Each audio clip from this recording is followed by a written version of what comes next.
One of the main things, though, if I look at it, David sinned more than Saul, but the sins that David did were sins of transgression, and they vary in their degrees.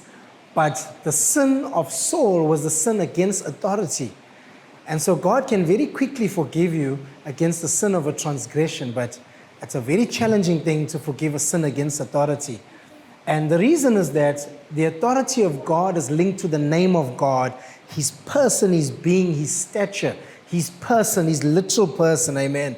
Whereas the sins against transgressions are more around His works as opposed to His being.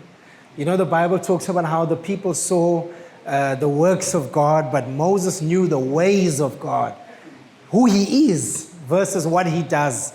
Can you see that?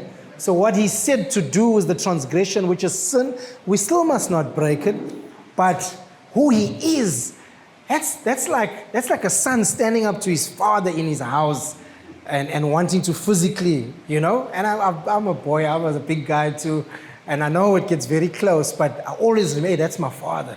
Because that's an authority thing. There's a curse attached to that I can never come back from. You know, I knew that. I don't know how, but I knew that.